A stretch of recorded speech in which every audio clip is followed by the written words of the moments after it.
So when we talk about advanced AI, the headlines are almost always about the tech itself, right?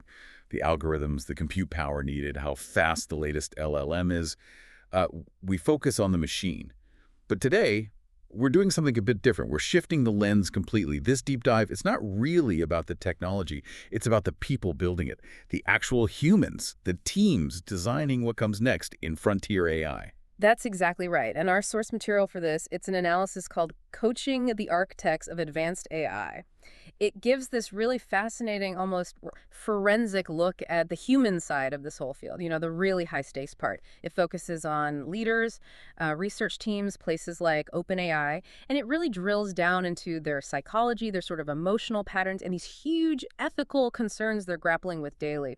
So our mission here is to really pull out the key insights, understand what it actually takes to, well, guide these specific super intelligent people creating this potentially world-shaping tech. Yeah, because these aren't just, typical software developers working on some corporate app.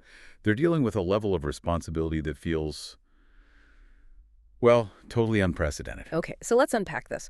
What does it take to coach the people who are building this powerful, maybe even inevitable AI? And maybe, why is standard management just not cutting it for them? Let's start with just the psychological reality for these architects. We're talking about incredibly capable people right at the cutting edge of AI development. But what the source makes really clear is that the pressure isn't just like hitting a deadline or solving a tough engineering puzzle. Exactly. The stress they're under is unique. It's moral. It's almost existential.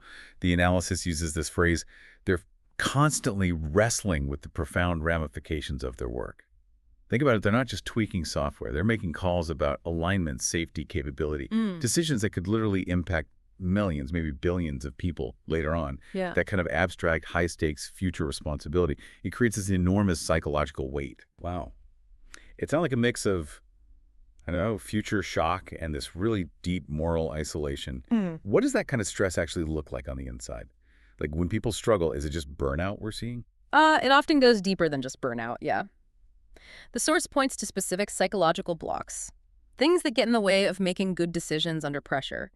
These developers, they often struggle with intense negative self-talk and fear. And this isn't just fear of failing on the project in a normal way. It's fear of accidentally causing harm, or maybe fear that they're just not good enough to control what they're building, what they're unleashing. And when that happens, the impact isn't just a project delay. It can look like defensive coding, maybe being too risk-averse when you actually need bold safety ideas.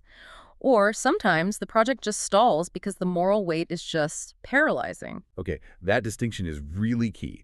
The difference between normal project stress and this, like existential moral stress.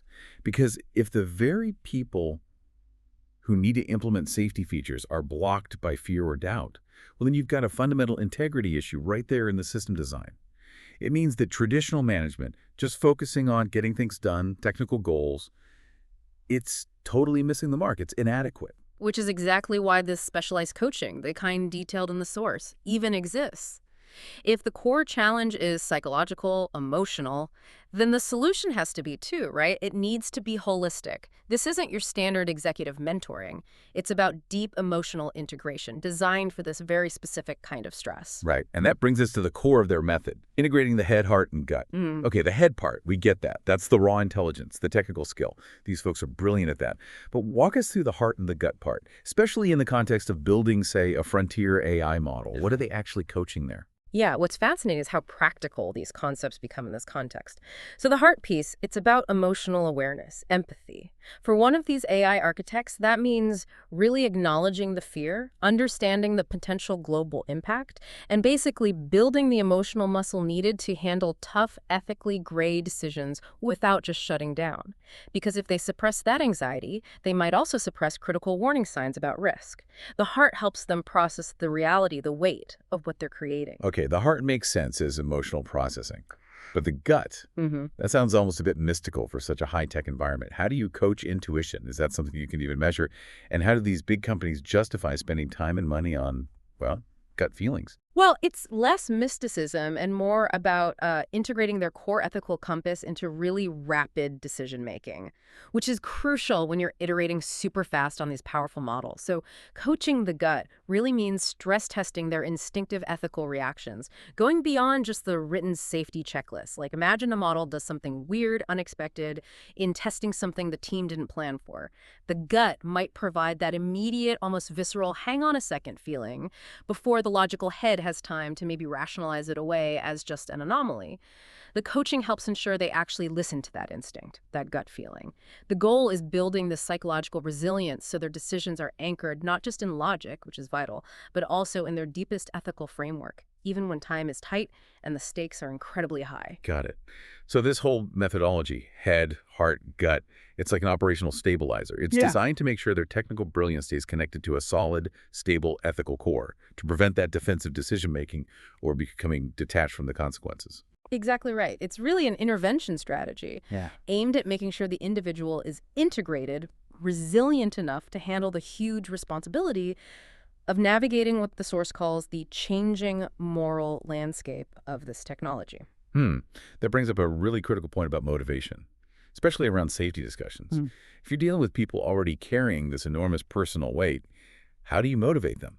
Motivate them to pursue safety features that might, slow things down or require really difficult changes. It seems like it would be easy just to lean on, well, it's your professional duty. Yeah, and the source draws a really sharp, compelling distinction there.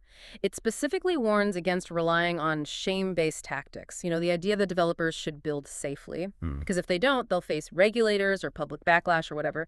That approach leans on fear, external pressure, and like we just talked about, that can actually trigger those defensive blocks. Right. Shame doesn't usually lead to innovation, does it? It often leads to doing the bare minimum or worse, maybe hiding potential problems. Precisely. So instead, this coaching method argues strongly for tapping into intrinsic motivation. You want developers driven by their own deep personal commitment, what the source calls their wants.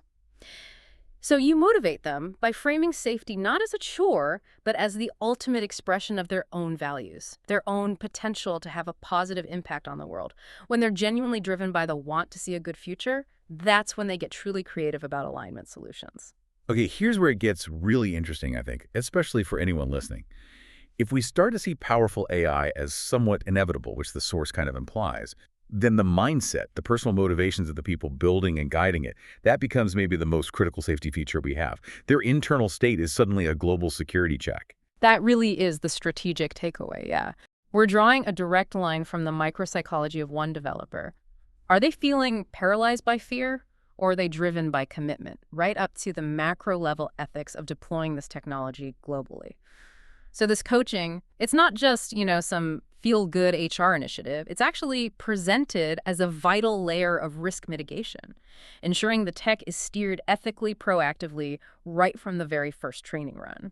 But the source also makes it clear that just coaching the individual even really well isn't enough on its own. You can't just put the weight of the future on one person's shoulders, coach them, and then expect them to thrive totally alone.